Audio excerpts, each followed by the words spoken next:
ওয়ালাইকুম স্বাগত সবাইকে অনলাইন টিচিং স্কুলের পক্ষ থেকে। আশা করি তোমরা অনেক ভালো আছো, আমিও ভালো আছি। তো আজকে আমরা বায়োলজি নিয়ে কথা বলবো, ওকে। আর বায়োলজির যেই বিষয়টা নিয়ে কথা বলা হবে আজকে 4th অধ্যায় অর্থাৎ জীবনী শক্তি।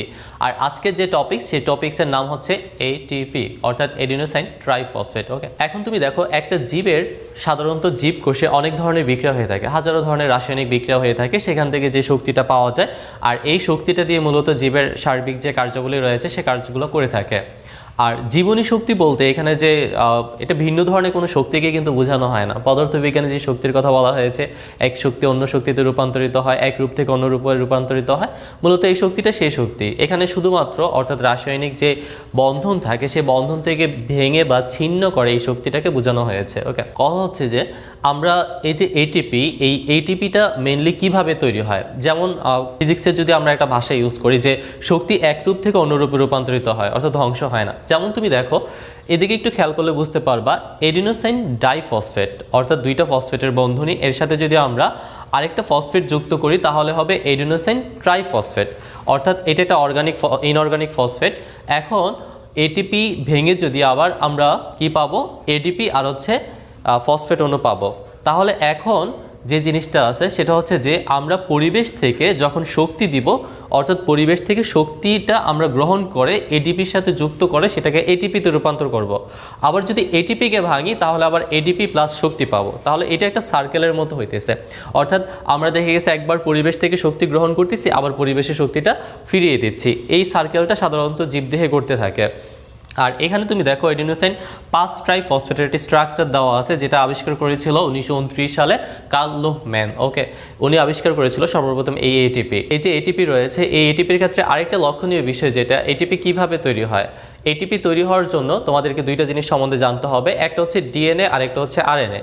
ডিএনএ আর হচ্ছে যে আরএনএ রয়েছে এদের একটা নিউক্লিক অ্যাসিড রয়েছে, এই নিউক্লিক অ্যাসিডের নাম হচ্ছে এডিনিন, ঠিক আছে। এরকম আরও 3টা আছে, এর মধ্যে আমরা এডিনিনটা নিয়ে আজকে কাজ করব।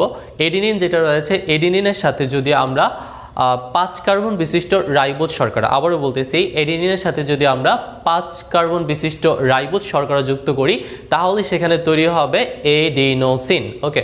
শব্দটা আবারও বলতেছি, সেখানে তৈরি হবে এডিনোসিন। তাহলে এডিনোসিন কিভাবে তৈরি হলো, এখানে 5 কার্বন বিশিষ্ট রাইবোজ শর্করা আর হচ্ছে এর সাথে যুক্ত করেছি আমরা একটা নিউক্লিক অ্যাসিড। এর মধ্যে নিউক্লিক অ্যাসিডটার নাম ছিল এডিনিন, এডিনিনের সাথে যুক্ত হয় সেটা তৈরি হলো এডিনোসিন, যেটাকে আমরা বোঝার সুবিধার্থে শুধুমাত্র এ দিয়ে প্রকাশ করব অর্থাৎ এ ফর এডিনোসিন, ওকে। এখন এডিনোসিনের সাথে তুমি যদি জাস্ট একটা ফসফেট যুক্ত করো তাহলে সেটার নাম হবে এএমপি।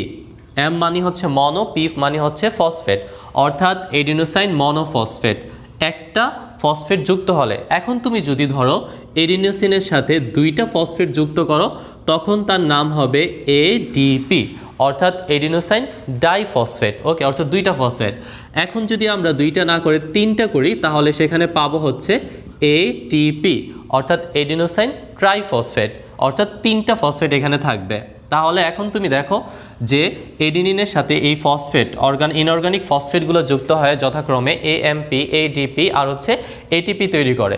এটিপির যে লাস্ট অর্থাৎ তৃতীয় যে বন্ধনীটা রয়েছে এখানে প্রায় 73.5 কিলো ক্যালোরি শক্তি পাওয়া যায় যেটা পরিবেশ থেকে মূলত এসে থাকে, ওকে। আমাদের এটিপি কি কাজ করে, যেমন তুমি ধরো আমরা যখন খাবার খাই এই খাবার খাওয়ার ফলে জারিত হয় খাবারটা। একটু বলে রাখি যে 2টা অংশ রয়েছে, একটা হচ্ছে মাইটোকন্ড্রিয়া আর একটা হচ্ছে প্লাস্টিড। মূলত এই 2টা কাজই কিন্তু এই 2টা অংশই কিন্তু এটিপি তৈরিতে সহায়তা করে থাকে। এই যে মাইটোকন্ড্রিয়া কিংবা প্লাস্টিড রয়েছে এই মাইটোকন্ড্রিয়া কিংবা প্লাস্টিডের মধ্যে একটা সিস্টেম রয়েছে, এই সিস্টেমটার নাম হচ্ছে ইটিএস। এটাকে বলা হয় ইলেকট্রন ট্রান্সপোর্ট সিস্টেম।